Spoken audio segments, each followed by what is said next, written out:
do a 2 and a 1 and wrap it up? Okay, I'll be I over like here this movie somewhere. a lot. I like Falls. Mm-hmm. It wanted to be this movie, but never got there. First 10 minutes of it were this movie. And then it kind of went off. The story wrecked it. Well, are we rolling? No, we're not rolling. No. Yeah. Now we're ready. You know, I think you were born in the wrong time. I think you really should have been in like the 50s. I think you'd have been a perfect 50s guy. You and Jack Nicholson both would have been perfect 50s guys. Well, I'm very fortunate that I was around in the 50s. I was too, but I was wetting my pants That's in those right. days. Well, yeah, I really enjoyed this. You know, being in LA Confidential was like, it's great on a lot of levels. First of all, the part's terrific, and working with its ensemble cast was really fun. But, you know, I have a special feeling for noir films, and when they're done as well as this one is, you know, when you have that Chinatown feeling and you have that kind of really special feeling, you're part of something really good. You know, it makes a difference. This guy was the George Washington or Thomas Edison of the tabloid. Yeah. There really was a Confidential magazine or newspaper. I think it was a magazine. It was it was a magazine.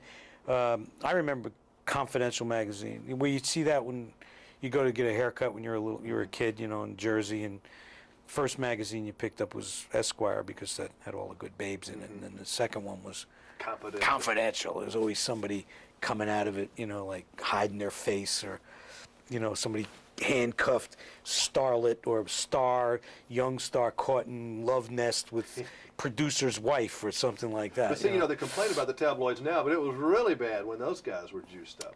Well, the thing about the tabloids now, I think, is, you know, it's so, and Sid probably is, you know, the grandfather of them. They got a little out of hand now. I think it's, you know, now it's like guerrilla warfare on the streets in some places. I mean, we just suffered the tragedy, what happened to Princess Di and Dodie and the people in the car and all that, you know, people chasing them and whatever. That's where it gets like a, you know, that's an invasion, incredible invasion. There used to be laws, though, and I guess they're still in the books. You couldn't stick a long lens into someone's backyard and show them having a barbecue with their family. Now, I don't know what happened to that law. Now they can creep into your garden and look at you and your wife in the bedroom if they can get there, and follow your kids around and shoot flashes at them, and people taking their babies home. But some of your friends like handle it better than others, too. Well, like Arnold Schwarzenegger, he handles it pretty well until they bumped him.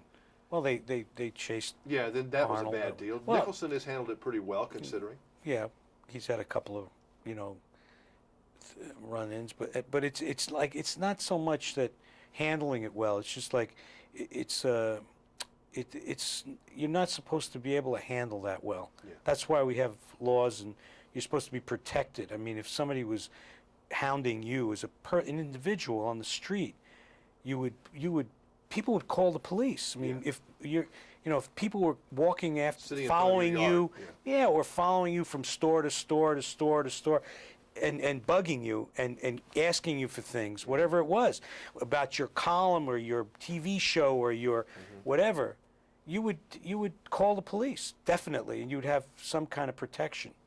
But now you can't. This movie is so cool with I like the does that help you to be in a costume, first of all? You really weren't in a costume too much, like some. Well, I mean, I had clothes on. You don't want people to think that I was naked in the movie. Well, I was in a costume for the whole movie. I wasn't going to tell Yeah, them. okay.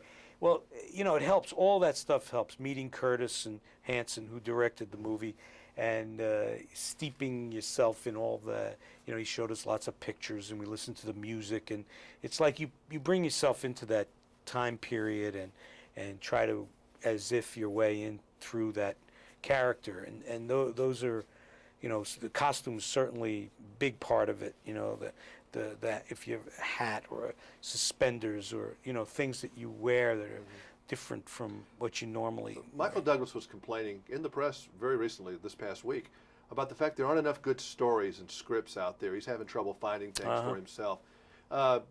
I know you look for those. That's what you do also as well as act. You look for good stories. Well, I think, Michael, it's kind of a reflection rather than, like, on what's going on rather than a complaint. I mean, you're always looking for. It's like you have to be a hunter. You know, you're out there, like, hunting. You're trying to find the material, whether it's for Jersey, which we're producing, or something for me to direct, or like this, like L.A. Confidential was sent to me by Arnon Milchan, who's a buddy who's one of the producers of War of the Roses. So where it's going to come from, when it's going to happen, those things are like, that's the great thing about it. You're out there, you know, you can just, you know, it's like you sit there with your wife and your kids, and you know, you go through life, and you read a script, and you know. Does it have to be $60 million in a budget to be a hit? No. I don't think so. We did Pulp Fiction for like under $9, and it's made like you know, tons of money. It's not that. It's not all about that. I mean, I think it's you know, there's room for all kinds of movies, whether they're Get Shorties or Reality Bites, Sunset Park, Matilda, you know, or other people's movies too. Mm-hmm. But I'm saying, you know, there are lots of different, you know, genres and avenues. I don't think they have to be, as you say, $60 million, and you know, or something like that. Nice seeing you again. Thank you. Nice to see you. And I know this summer sucked. It was one of the worst movie summers since I've been